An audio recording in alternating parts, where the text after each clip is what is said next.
Coach Little's thoughts on tonight's game and go to questions. Yeah, mixed emotions. I think the first emotion is disappointment in that we have a 2-1 lead at home and we didn't manage the game well enough.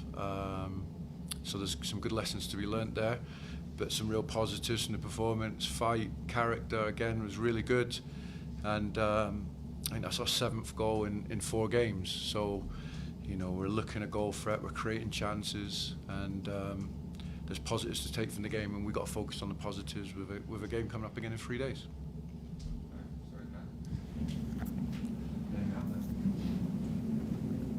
Okay. Hi, Chris. Matt Pollard, Burgundy Wave. I would say a positive end to the first half, regardless of the scoreline, and then obviously some changes at halftime that I think helped spur the comeback. You know, walk me through swapping the sides for Keegan and Moise, and then the 2 substitutions. Yeah, Moise is naturally right-footed. You know, I thought he would be a little bit more comfortable. We thought there was a lot of space to go around Vancouver. And Keegan's a more experienced player. He's played on the left before.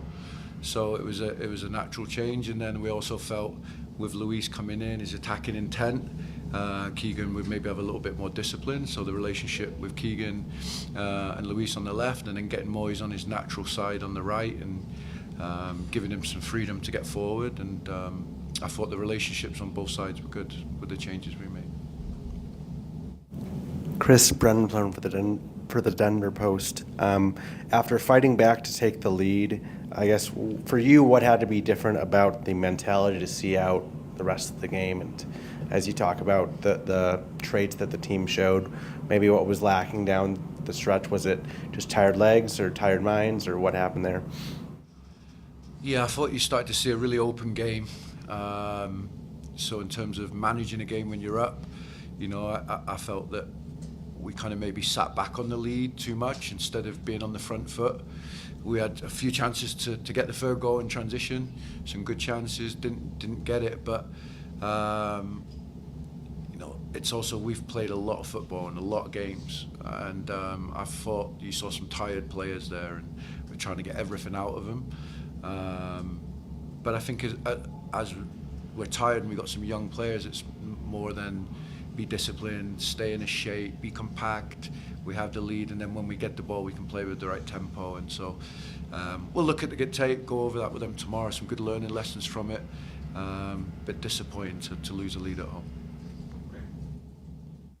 Hey Chris, Braden Nurse, Denver Sports Magazine. Sorry, just what was missing? Do you think in the corner defense tonight? Obviously disappointing to let go to. The first one was kind of hectic, but just from your perspective, what was missing there? Yeah, I mean, it's obviously disappointing set pieces.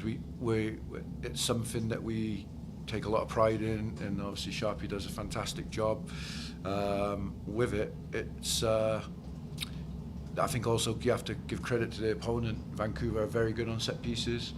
They score a lot of goals from set pieces, so there's some things I'm sure we're going to look at to fix and improve. You know, and it's sometimes the tiniest details, you know, and it's the little things that we need to learn. But conceding from a set piece is always tough to take. So we'll go through it and study it, analyse it, and try and fix it for Saturday.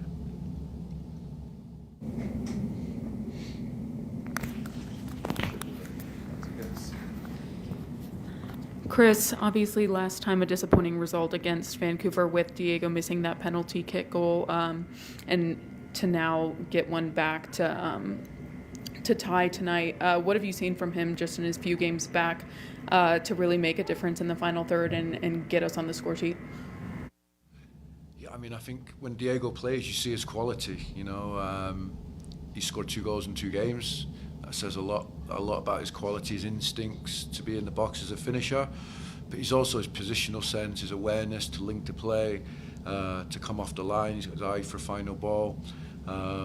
So he gives us a lot, and as he's now getting back to full fitness and he's getting sharp, the goals are coming for him, so it's really good to see. And you know, a fully fit Diego and somebody that's sharp and in that game rhythm is a really good player for us and really helps us.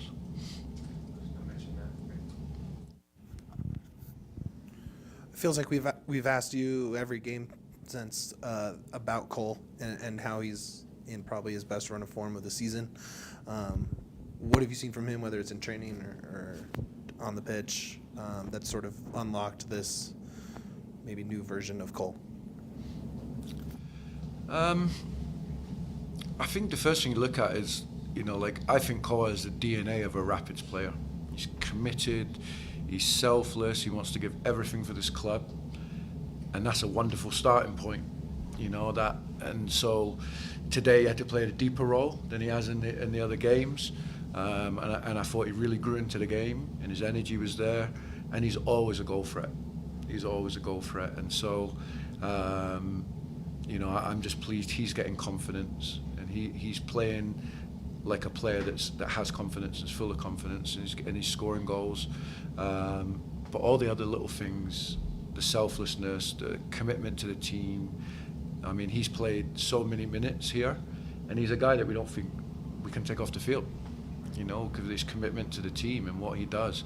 And he's working so hard for the team, and that's what we need. We need players that are committed to the group, committed to this club, and putting in that level of work to help us get results.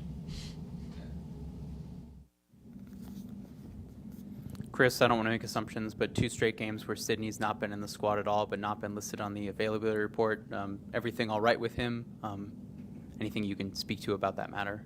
Yeah, he's dealing with an illness at the moment, so it's kind of been, we're monitoring it, trying to get him to a point then where he actually feels like he can compete and perform. But at this moment in time, he's not ready to play, unfortunately. So we'll just keep track on that and let you guys know on his status as he recovers from this illness. Yeah, 4 games into your tenure so far. Just how much more comfortable are you in this role at this point, and how pleased are you with the results so far? I would say when you draw at home, that you can't be pleased with that, and especially when you're leading 2-1. We have to get back to a grit and a mentality where we're winning games at home. So, to say, am I pleased? No, I'm pleased with aspects of what we're doing, a commitment, a fight, a spirit to the group. I'm pleased that we're looking goal dangerous. There was a spell where we weren't, so we're trying to bring the confidence back and the positivity and the energy. But we need to start turning those into winning games as well. And when we do that, we'll be happy. Chris, we saw Moist tonight really bomb forward a lot down the flanks, and was really a nuisance tonight, whether it was crossing the ball or just being an option for guys. What is it maybe about his wide play that can make things almost so unpredictable than when we saw him earlier in the year when he was playing more centrally, and kind of how he's maybe even grown into that role? Thanks. That's a really good question, and we put Moyes as he's not necessarily a young player, but he's an inexperienced player. It's been his first year in the MLS, and we played him at a position. He's a centre back, but we played him at full back, and that's a big ask. And I thought that he took to the task really well. And I felt you could see when he got on the right side and he's on his natural side, he was more confident. And what I really liked is the timing of his runs to get forward. He had an intent, and the timing was right. And him and Calvin had a good relationship, and I thought they caused Vancouver a lot of problems. So to ask Moyes to play out of position, I thought he did a really good job tonight. Chris, last one. Rafael Navajo has done a lot of great things that are not scoring the goals. How do you rate his performances so far, and is there anything, we saw this a little bit from Jossie last year, where when the goals necessarily weren't coming, that could affect his body language. I personally haven't seen that from Rafael. What are you seeing in his mentality, regardless of the fact that he's in a drought? Yeah, I think you're right. Like, you look at any striker, and it's they get their confidence from goals, and he's no different. But he brings so much to the team. His energy, keeping his body language positive, even though he hasn't scored, like you said, work rate, defending from the front, and his habits have been good. Sometimes I think if a striker isn't confident or not doing the right things, they won't make the same types of runs and not have the same intent. But we haven't seen that from him, you know, and we're desperate for him to get his first goal, as I'm sure he is. But everything we've seen from him, it's going to come, you know, and I think when he gets one, there's going to be a few that will come. And so, although he hasn't got his goal, I think people can see that his fight, his willingness, his willingness to compete for the team. There's a lot of positives to take from him as well. Chris, last one for me. Considering the success that Rapids 2 has had this week, I mean, they clinched the #1 overall spot, but like in 2021 with the first team, where they all of a sudden have 2 weeks off, a long time to go, is there any thought to playing some of the homegrown players like Sebi Anderson, like Abe Rodriguez, or the guys who are consistently playing with R2 but are on the bench for the first team? What's kind of the organizational preparations looking like from a first team level for the next pro playoffs? Yeah, great question. And first, obviously, congratulations to Eric and all his staff to get the #1 seed. It's fantastic. I thought the character that they've shown this year, resiliency, the number of late goals to win games, has been fantastic. And so we're delighted for them, and we're excited to see them tackle the playoffs that are coming up, and to have home field advantage. I think could be great for our club. Yeah, I mean, there's a close integration and alignment, you know, through the club. I meet with Eric every day. We're discussing player movement, who's training with who, you know, and I think our first priority is always the individual within the collective. So what does the individual players need? And then from that, we have to be respectful of Eric and the continuity he needs to be successful going into the playoffs. So it's getting that balance. What do the individual players need? And then what does that team need as they enter playoffs? And that's a competition then that they're looking to win, which they should. And so that's the dialogue and the conversations. What's the best for the individual? Who do they need to train with? You know, Eric sent me a document and we've discussed it in terms of mapping out the next few weeks, what he wants that to look like, as they have this weekend off and 2 weeks before they play. So a lot of dialogue and building in. And like you said, Rapids 2 has been fantastic for players like Seb. Lots of first team players have had opportunities to play for their growth and development, and so we'll have those discussions on what they need and as they go into it. Thanks, guys.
back with Cole Bassett. We'll start his thoughts on tonight's game and go to questions.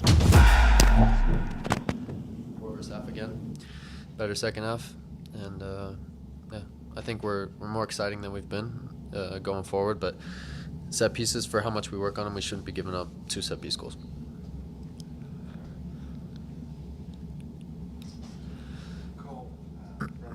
For the Denver Post, after I asked Chris this, but after fighting back to take the lead, I guess, what did you think had to be different about the mentality from the guys down the stretch to see it out? And was it tired legs, tired minds, a Vancouver side fighting for its playoff lives? What did you see out there? Yeah, I think there always is tired minds and tired legs. But the fact is, I think every time we get a lead here, we sit in, and that's not how it should be. I don't know what it is with us, because we say it after we score. We're like, oh, keep going for more. But every single time we seem to just kind of let them keep coming at us. And, it causes opportunities for them. And set pieces are something that we can control, so we don't feel like we should be able to give up a goal on that. But you're just allowing them to keep having the ball. Your legs get heavier, and every time you get the ball, you're more tired with it. So, yeah, for us, I think after you score the second goal, you got to go put them away at 3-1 and finish the game off. But we just continue to not do that every time we get the lead. And even the games that we have won this year, we still haven't went and got that last goal. We're kind of just sitting in, but we do survive.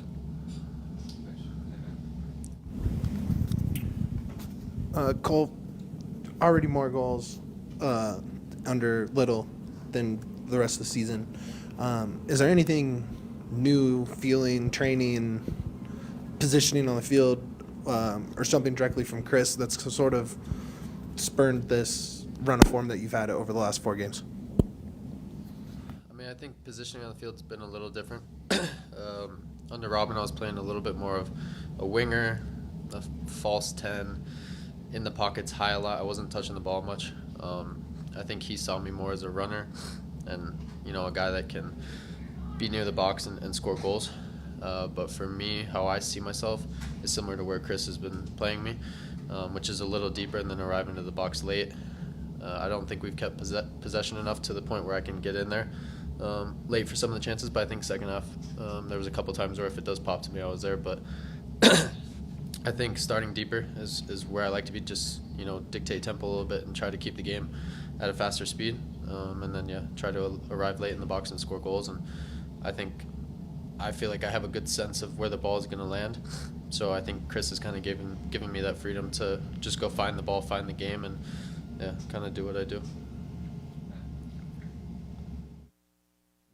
Cole, Moise was asked to do a few different things tonight, and he's been asked to do a few different things all season. What did you make of him tonight, and just how he's ascended within the club? Yeah, he's. I've loved him since he came in. I remember we had a little pickup session between all the guys before preseason started, and he showed up, and I heard he was a center back. I had no clue, but the guy was doing step overs, and his feet were insane. The first day, I was like, "What is this guy doing? He looks like a winger." Got into preseason, I was like, that's got to be our starting center back. And then once we got to Orlando, he struggled a little bit. I think his confidence dropped after that initial high, and then he got injured for a while. So I think it took him a little bit of time to get going. And then once he kind of got into a run of form, Canada called him up, so then he wasn't here much. And then he kind of lost his spot in the team, and he's kind of had to go up and down. But I think he's bounced back pretty well at the end of the year. And I think he just needs to be on the field. It doesn't really matter where. He still has a little bit of time to develop. He is older than you think, just because he went to college for a couple of years. But in terms of professional ranks, it's his first year, and I think he's done well. And he shows he has quality on the ball. And I think with the right coaches and the right people around him, he can develop into quite a good center back.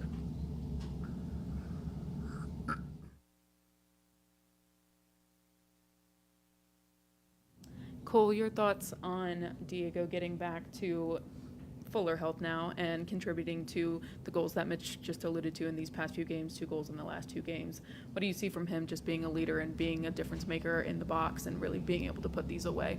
Yeah, kind of what you said, a leader. He's that's what he brings. He brings a different energy to the team. It's kind of infectious, and he's one of those loud leaders that demands a lot from other people, and we didn't have that quite as much. So, you guys can probably hear from the stands how much he yells, how much he's on the ref.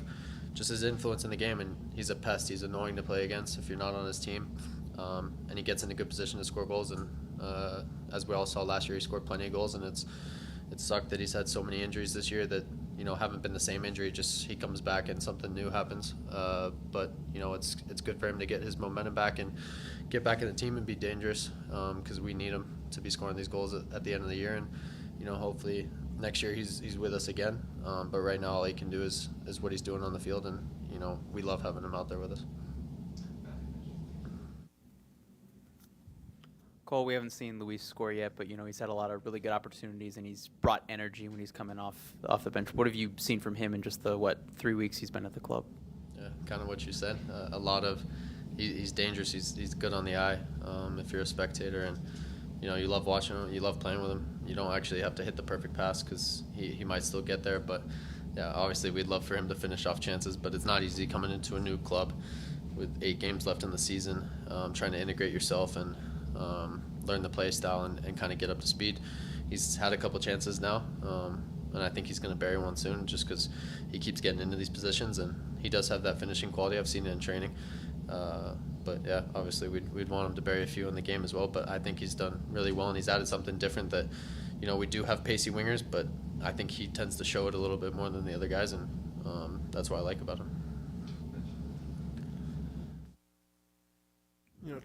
In the list of guys that have kind of blossomed over the last few games with the changes to the club, you'd have Calvin Harris in there. Instantly came in, gets an assist. What has he done for this attack over the last, month or so, where he's really become integrated and sort of taken over that right side? Yeah, he's taken his opportunity well, and I think for a lot of us, we were kind of looking for him to get more playing time in the middle of the year. He was training really well for a while, and he just wasn't getting the chance, and then he got his chance in a couple games, and I thought he looked bright, but he didn't get that goal quickly. But I think once he's gotten that goal, you've seen a new confidence grow within him, and I think he's gotten a couple assists along the way, even though the one to Gutman's, not exactly an assist, but it counts on the stat sheet. But you can see his confidence growing. He continues to take people on. He doesn't care as much about if he loses the ball. He's trying to make something happen, and that's what we need out of our wingers, and we need guys that want to be dynamic and have that confidence to go 1v1. So yeah, I think he's taking his opportunity, and he wants to show that he can be a part of this club in the future.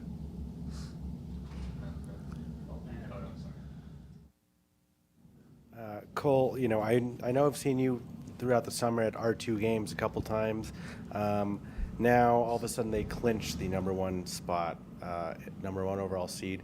I know it's a different kind of perspective because you're obviously the senior team player, but now they've got 2 weeks off, and a lot of those guys who are homegrown are still training with the first team, and it's an interesting time.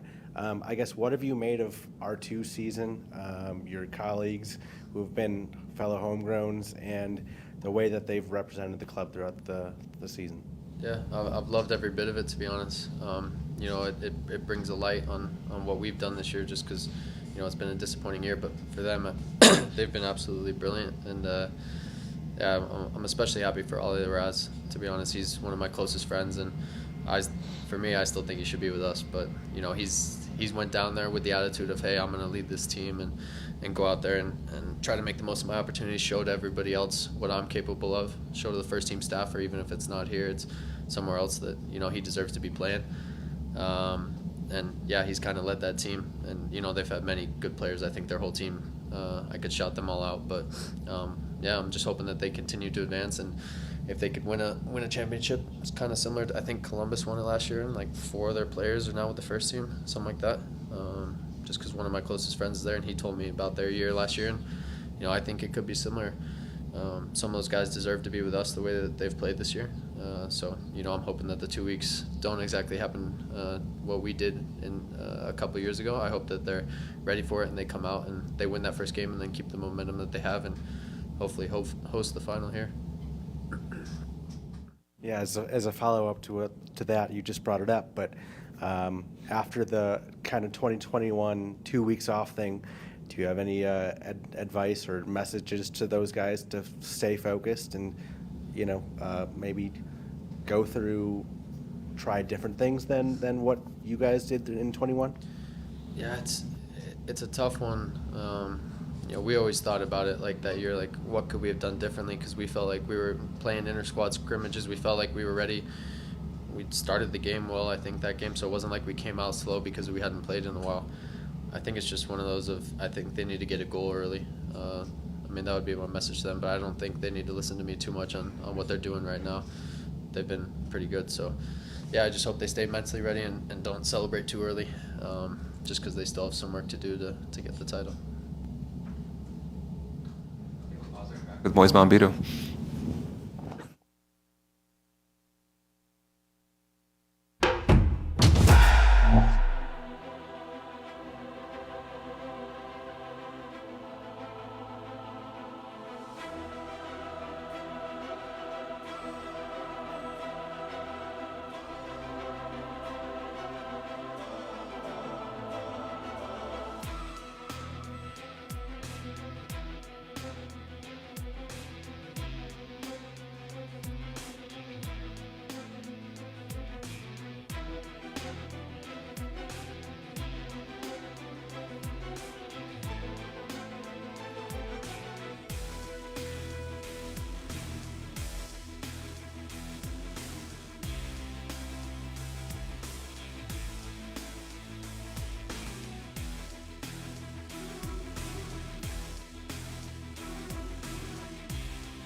Oh.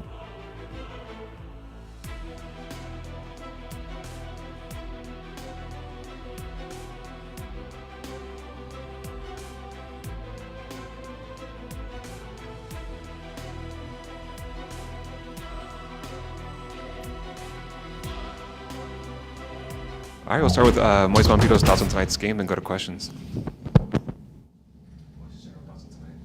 I think it was a pretty hard-fought game. We just conceded the first goal on a set piece, and then second half we found a way to get back into the score, get advantage, and unfortunately we couldn't manage to handle them in set pieces and conceded one more. But I think it was we shown that we were able to be more offensive than we were before, so I think it's good.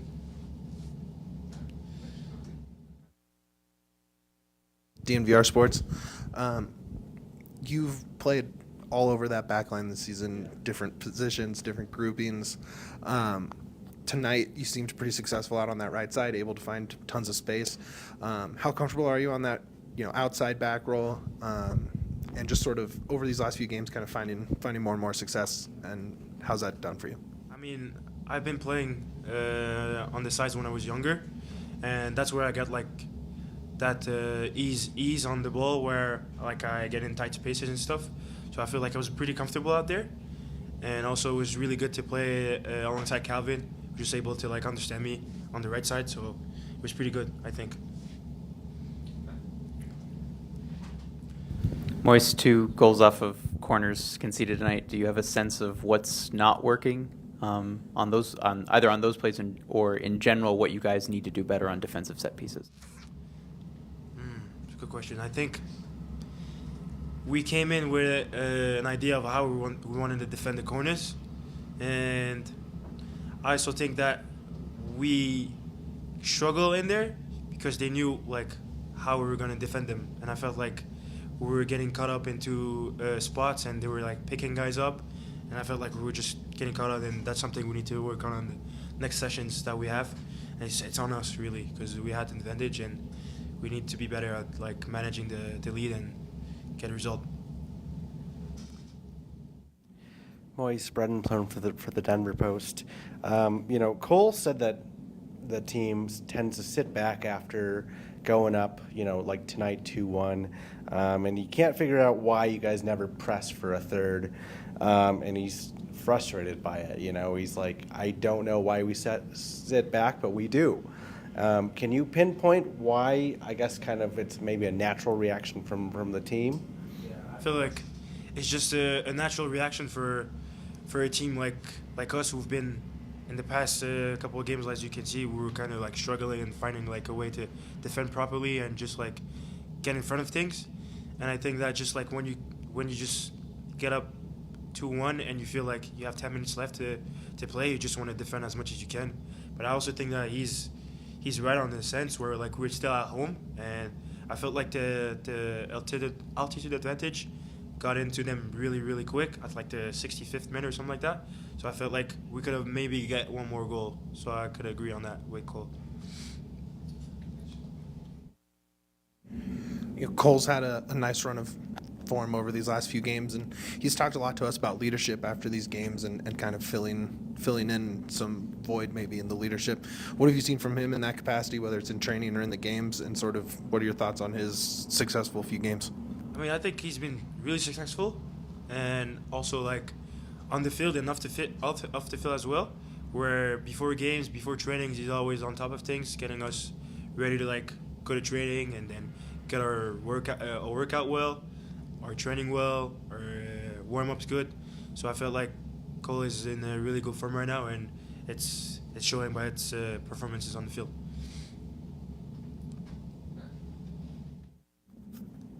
Moise Reingold can be a problem in the midfield, and I felt like you guys mostly held him in check tonight. What do you make of how you guys did defensively against him from the run of play? Ryan who? Reingold. Oh yeah, 25. Yes. Yeah. I felt like he has a really good duo with White up top, and we just wanted to have like a +1 on there where it was either Danny Wilson or Connor Ronan to just like get him in check. And I think we did pretty well in the first half, because if you think about it, we just considered a set piece goal, and they did have chances, but I felt like we were pretty good defensively on just like managing them too. So I felt like we were kind of positive today. Moise, you mentioned the positivity on defense, but the other side of the ball, you guys have scored 7 goals in 4 games. I mean, that's the most frankly, you'd have to go back to May to find the same amount of goals in league play at least. What do you contribute to this kind of newfound attacking prowess the group has had, and how do you build on it heading into a vulnerable Austin team on Saturday? I think if you see our roster and you see how offensive our wingers are, it just tells to itself that we can be offensive and we can score goals. It was just a matter of like, how do you want to use these guys? And right now we kind of like have a sense of what we want to do when we have the ball, and it's showing. We have 7 goals in 4 games. That's really a plus, and we just got to build on that and focus on the Austin game from now on. Moist, last one for me. I remember talking to you around the Gold Cup about the national anthem. It's the only game of the year in which O Canada was played at DSG here. Yeah. Saw you swaying side to side. Were you singing English, French? I was singing big time. In English? Yeah, I was singing big time. Good. I can wrap on that note. Thanks, everyone. Thank you. Thanks, boys.